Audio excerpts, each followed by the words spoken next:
It was a symbol. It represented the legacy of Canadian auto manufacturing, and it held the promise of its future. That promise was backed by billions of dollars, billions of your dollars. The Canadian federal and Ontario governments wagered heavily on the auto giant Stellantis, the parent company of Chrysler. They pushed billions in taxpayer money onto the table, a $3.6 billion deal in 2022 to retool plants, and a separate deal for a massive $15 billion in performance incentives for a new EV battery plant in Windsor. The goal was simple: secure the electric vehicle future for Canada. In exchange for this immense public investment, Stellantis made a legally binding commitment, a promise recorded in official agreements to maintain its entire automotive footprint in Canada, including the Brampton plant. That was the promise. Then came the reality. In March 2025, news broke that stunned Ottawa and devastated a community. While taking Canadian money, Stellantis announced a massive $13 billion investment, not in Canada, but in the United States. And the deepest cut? The company decided to move the production of the next-generation Jeep Compass, the very product slated to save the Brampton facility, out of Ontario entirely. It was being shipped to Belvedere, Illinois. For the 3,000 Canadian workers at the Brampton plant, this wasn't just a news headline, it was a betrayal. Is this just a cold business decision? Or is this a multi-billion-dollar bait and switch fueled by a geopolitical war far bigger than one factory? Tonight, we are conducting an autopsy. This is the anatomy of a betrayal. To understand how this happened, you first have to understand the incredible pressure Canada is facing. This isn't a simple trade issue. This is a story of a loyal ally caught in a global vice grip, the geopolitical squeeze. Canada is in an impossible position. It is currently in an economic conflict with both of the world's largest economies at the exact same time. First, there is the confrontation with its biggest ally, the United States. In March 2025, the Trump administration unleashed its long-threatened America First weapon, a crippling 25% tariff on all cars and light trucks built outside of the United States. This wasn't a warning shot. This was a direct hit aimed at forcing automakers like Stellantis to bring production and jobs back to American soil. The policy was simple: build your cars in the U.S. or pay the price. This move sent shockwaves through the North American auto industry, threatening the very foundation of the USMCA trade partnership. But the pressure wasn't just coming from the South. Canada was also facing a battle from the East. To show solidarity with Washington, Prime Minister Mark Carney's government made a bold move. In October 2024, Ottawa announced it would impose its own 100% tariff on Chinese-made electric vehicles, citing unfair trade practices. Beijing's retaliation was swift, precise, and brutal. China targeted one of Canada's most vital industries, agriculture. In March 2025, China slapped a 100% tariff on Canadian canola oil and meal.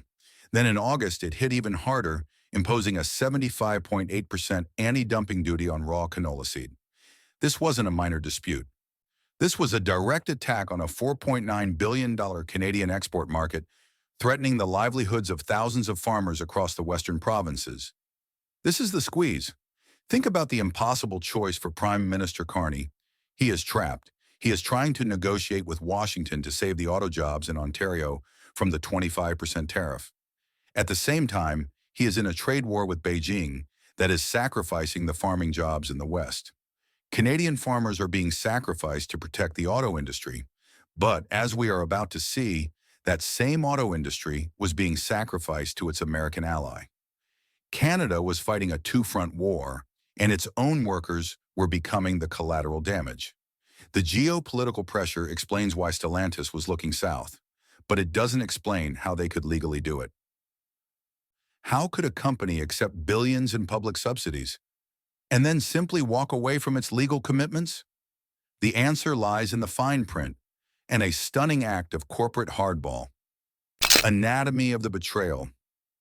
This is where the story moves from global politics to a direct, calculated betrayal. Let's follow the money.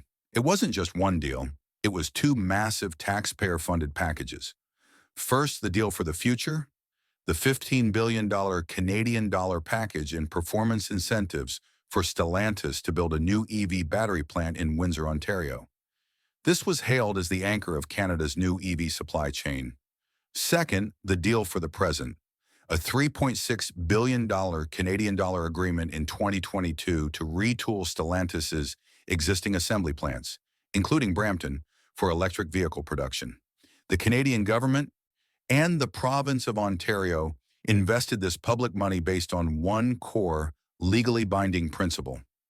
I am quoting directly from government sources confirmed by CTV News. The funding was conditional on Stellantis maintaining its entire automotive footprint in Canada, including Brampton. It was a legal commitment, a promise. Now let's look at the timeline. While these Canadian subsidy checks were clearing, Stellantis was making other plans. The company announced a staggering $13 billion US dollar investment in its American facilities. More than 5,000 new jobs were announced for Illinois, Michigan, Ohio, and Indiana. The irony is agonizing. The very state receiving the Jeep Compass production, Illinois, is right across the border. Canada's subsidies intended to secure Canadian jobs were effectively helping to fund the company's expansion in the United States. When the news broke, the Canadian government was blindsided. They weren't just disappointed, they were furious. Canada's industry minister, Melanie Joly, sent an explosive letter to Stellantis. She called the company's decision entirely unacceptable. She accused them of breaking their binding agreements and threatened legal action, stating the government would use all tools to hold them accountable. Prime Minister Carney himself publicly admitted the move was a direct consequence of the 25% U.S. auto tariff, but the most powerful words didn't come from politicians. They came from the people who had built that company for generations. Unifor, the union representing the 3,000 workers at the Brampton plant, released a fiery statement. They called the move an egregious violation of their labor agreement. Their language was not diplomatic. They said Stellantis had betrayed the trust of its workforce, that the company's action was a black mark on its history. This wasn't just a broken contract. It was a violation of trust with the 3,000 families who had dedicated their lives to that factory. But behind the billions of dollars and the angry letters, there are real people. What does this geopolitical squeeze actually feel like on the ground? What happens to a community when it's told it is no longer useful? The human cost. For the 3,000 workers in Brampton, this is not a story about trade policy. It's a story about their future. It's a story about identity. Brampton is an auto town. Generations of families have worked at that plant. The jobs there aren't just paychecks. They are middle-class livelihoods. They are mortgages, college funds, and retirements. And for all of 2024, those 3,000 workers had been in a state of limbo. The plant was officially shut down for retooling to prepare for the exact product. The new Jeep Compass, that was just stolen from them. They were waiting in good faith. They were waiting for the new electric-ready assembly line that their government had just paid $3.6 billion for. And then they learned, through the media, that their future was being shipped to Illinois. The mayor of Brampton called it a punch to the gut, and that feeling is spreading. This decision creates a terrifying domino effect for the entire Ontario auto sector. If a legal agreement, backed by billions in public cash, can be broken this easily, what's to stop Ford from doing the same? What's to stop General Motors? The 25% U.S. tariff has fundamentally changed the math. It has made it more profitable for companies to abandon Canada, even if it means breaking legal promises. And it's not just the 3,000 jobs at the main plant. It's the hundreds of smaller, family-owned parts suppliers across Ontario that depend on that factory. It's the local restaurants that feed the workers. It's the entire economic ecosystem that is now at risk of collapse. This is the real lesson of the Stellantis betrayal. It's insight number 2 from our analysis. Government subsidies no longer buy corporate loyalty. Not when nationalist policies like America First are on the table. The $3.6 billion from Canadian taxpayers wasn't an investment. It was a gamble, and Canada lost. The money was taken, And the multinational corporations simply followed the bigger pile of money and the bigger political stick south of the border. It shows the terrifying powerlessness of a middle power nation when the giants it lives between decide to go to war. When we look at all the pieces, the picture is clear, and it is devastating. This brings us to the central thesis of our investigation. The Stellantis betrayal is not just a business decision, it is the first major casualty of a new and brutal economic world order.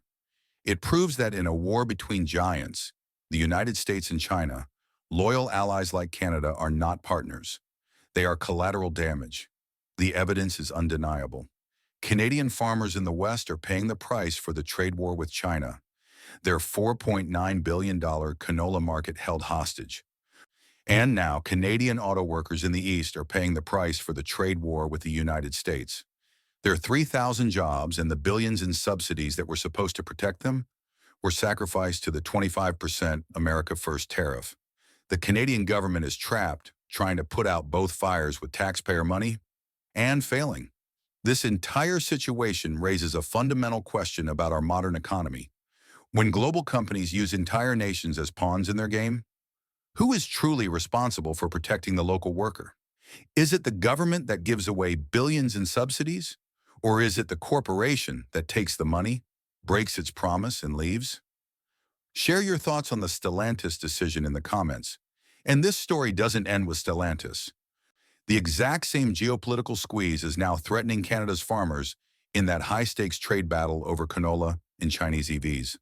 To understand that critical story, make sure to watch our next video, which I've linked right here.